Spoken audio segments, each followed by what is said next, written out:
Joining me now, the co-host of The Five, Juan Williams, political reporter for the Daily Caller, Kerry, Picket, and Trump campaign surrogate, Carl Higbie. Great to have you all here. Kerry, let's start with you. This convention, Make America Safe, is a theme tonight against the backdrop of what has happened in Turkey and Nice, in Baton Rouge, in Dallas, in communities across this country. The theme could not be more appropriate and more compelling for, I would guess, nearly every American. Absolutely. And right now, the American people want to be reassured that going forward, they will have some type of security, because they're wondering what exactly is going to happen as far as whether or not they will be able to protect themselves, whether it's through the Second Amendment, whether or not our foreign policy is going to be that of appeasement, or whether or not our foreign policy is going to be that of going after ISIS strong and hard.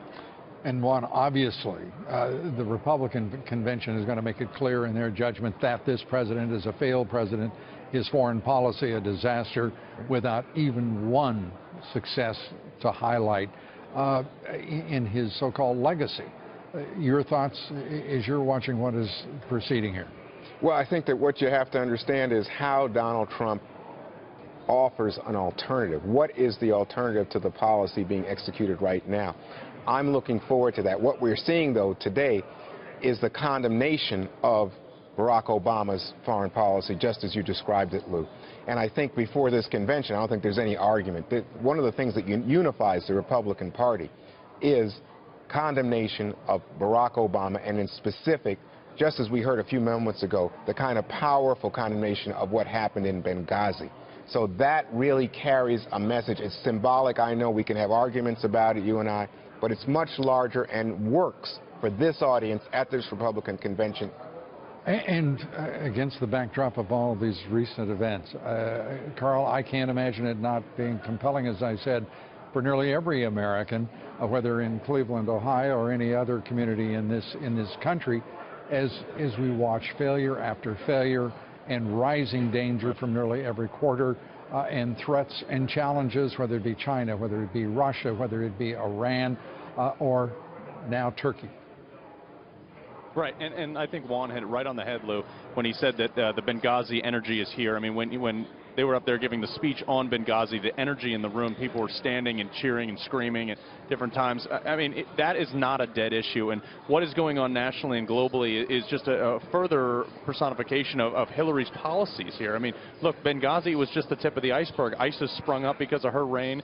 I mean, this is a big problem, and national security is going to be the head of this spear. So I think Donald Trump is the only one that the American people, left or right, are going to trust to have any strength whatsoever. And also the issue of the administration's war on law enforcement. The President of the United States saying straightforwardly that he believes that the law enforcement should acknowledge their mistakes in order to solve the problem. He has not supported law enforcement. He has criticized law enforcement time and time again. This would not have happened under any other president in my lifetime. I don't understand why he has taken this position. And think about this, Lou.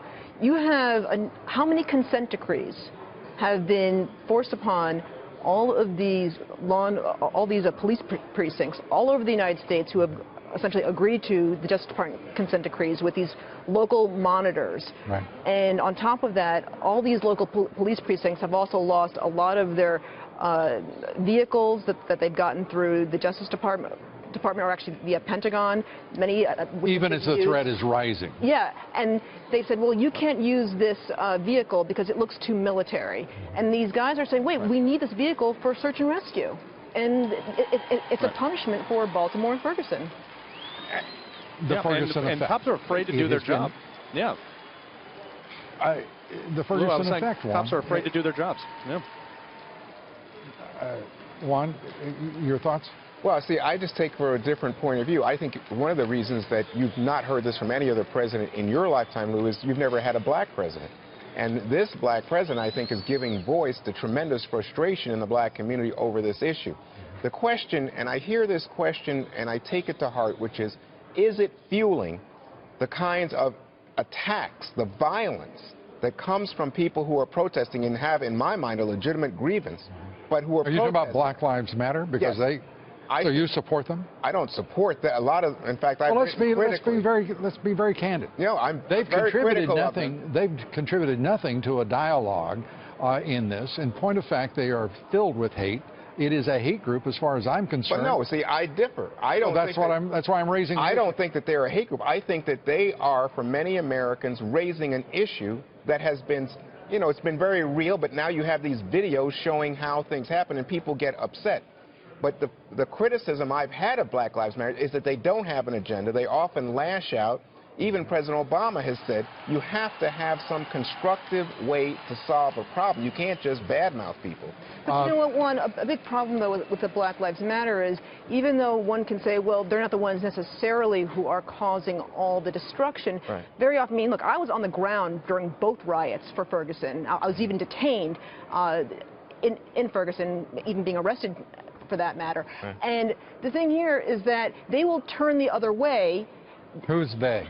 Black Lives Matter, a number of other protesters, when the destruction happens, when the gangs go in there, when they start smashing the windows and so on and so forth, and they'll say, well, how can you have an organization named Black Lives Matter? Could you have one that says Hispanic Lives Matter, White Lives Matter? That in itself is a racist. Carl, I'm sorry? If that in itself is racist, to say only one, yes, say only one life matters, that is racist in itself. And I think that the fact we need to look at, they have contributed to no positive movement in the racial divide in America. Zero positive. They are yet to articulate what they actually want. Sure, they want equality, but come on. Wait a second. Equality is a big deal if you're in the minority, Carl. But I would say, I was just listening to you, Carl, and I was thinking, in fact, what you're hearing from them is not anything but we are concerned that black, especially poor black people, oftentimes the police are a thin blue line between the rest of the nation and poor black community. And you see them now saying, you know what, black lives do matter. And so when people say, oh, well, all lives matter, it sounds like you're undermining the effort to raise attention to the use of police force, sometimes excessive force, against black people.